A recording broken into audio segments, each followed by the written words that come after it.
जय श्री कृष्णा। आज की इस पावन प्रबल ज्ञान की अविरल धारा में इस वीडियो के माध्यम से मैं आपको ये बताने जा रहा हूँ कि जब हम घर से निकलते हैं तो हमें मुख्य 5 बिंदुओं का बहुत ध्यान रखना चाहिए। ये 5 बिंदु हमारे जीवन में अत्यंत सफलता देने वाले, सुख देने वाले और हमें सुरक्षित वापस घर लाने में पूर्ण समर्थ होते हैं। चाहे वो यात्रा लंबी हो, चाहे घर से निकलते समय आप नित्य अपने ऑफिस में जाते हों, चाहे किसी बाजार आदि के किसी कार्य से जा रहे हैं, चाहे कोई मित्र बंधु बांधव या किसी उत्सव में भाग लेने जा रहे हैं। प्रश्न इतना है कि केवल जब घर से निकलते हैं तो हमें क्या करना है। तो बंधुओं, 5 बिंदुओं का ध्यान रखना है। सबसे पहला कि जब भी हम घर से निकलें तो हमें 4 बार नारायण नारायण नारायण नारायण बोलना है। महात्मा तुलसीदास जी ने सुंदर कांड में लिखा है, जिस समय हनुमान जी और प्रवेश कर रहे हैं तो लंकिनी उन्होंने कहा है कि प्रवस नगर कीजे सब काजा, हृदय राख कौशलपुर राजा, गरल सुधा रिपु करही मिताई, और गोपद सिंधु अनल सुथलाई। इसका अर्थ है कि हर असंभव कार्य आपको नारायण बोलने मात्र से निकलते समय संभव हो जाता है। पहला बिंदु ध्यान रखें।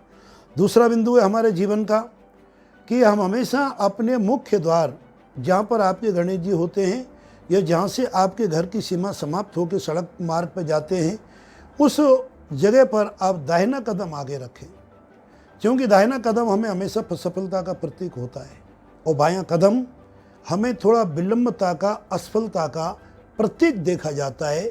अतएव हमें दूसरे बिंदु का खास ध्यान रखना है कि हमारा दाहिना पैर ही हमारे आगे चलना चाहिए।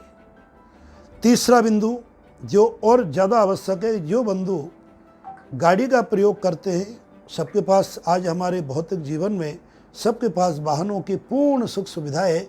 ऐसा मेरे भारत में ही नहीं सर्वत्र है और मेरे परमात्मा से प्रार्थना करता हूँ कि सभी वाहनवान बने। जब आप गाड़ी में बैठ के स्टार्ट करते हो तो प्रयत्न करें कि गाड़ी में भी दाहिना पैर आगे रखें और गाड़ी को 1 इंच, 2 इंच, 4 इंच, 6 इंच जितनी जगह या 1 फुट 2 फुट वो पहले फर्स्ट गियर में आगे ले। चाहे वो आपका 4 व्हीलर है, चाहे 2 व्हीलर है, चाहे आपकी साइकिल है, पहले आगे करें। खड़ा करते समय पहले से आपको ध्यान रहेगा कि हमें थोड़ा गैप में खड़ी करनी है।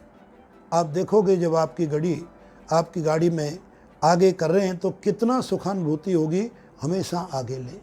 यह आपका तीसरा महत्वपूर्ण बिंदु है। चौथा बिंदु जो हमें उससे भी ज़्यादा ध्यान रखना है, शकुन शास्त्र जीवन में बहुत बड़ा एक हमें आने वाले समय की सूचना देता है। आप अगर जा रहे हो, अचानक आपके सामने से कोई छींक दे, आप 2 मिनट के लिए रुक जाइए। 2 मिनट के लिए आप रुकेंगे तो आपको बड़ा एक सुकून मिलेगा, क्योंकि ऐसा ना हो कि कुछ अनिष्ट हो जाए, अनहोनी हो जाए। हाँ, छींक में 2 प्रकार है। पीछे से अगर किसी ने छींका है तो तुरंत निकल जाओ, पीछे मुड़ के मत देखो, आपको विजयश्री प्राप्त होगी। आगे से यदि किसी ने छींका है तो आपको रुक जाना चाहिए, पानी पी के और निकलना चाहिए। इसी के साथ में बिल्ली का रास्ता काटना या कुत्ता के आगे से कान फड़फड़ाना, ये भी अशुभ सूचना मानी जाती है। अगर आपके सामने से नेवला या कोई शुभ लक्षण वाला कोई ब्राह्मण आदि आ रहा है तो अत्यंत उत्तम है। अब हमें 5वां, ये आपके 4 बिंदु हो गए, शकुन को ध्यान में रखें। 5वां बिंदु है कि हमें किस परिस्थिति में घर से बाहर निकलना चाहिए, कौन कौन जाए, कौन कौन नहीं जाए।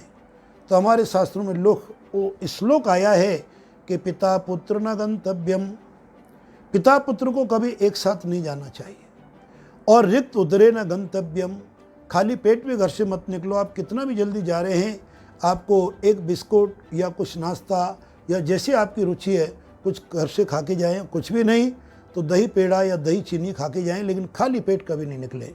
तो रिक्त उदरे न गंतव्यम ना गंतव्यम भ्राता द्वयम, और 2 भाई एक साथ पैरेलल पॉली से नहीं निकले, 1-2 सेकंड का आगे पीछे कर लें, पिता आगे निकल जाए, पुत्र आगे निकल जाए, ना और भ्राता द्वयम, जो सहोदर भाई हैं, कजिन हैं, वो निकल सकते हैं।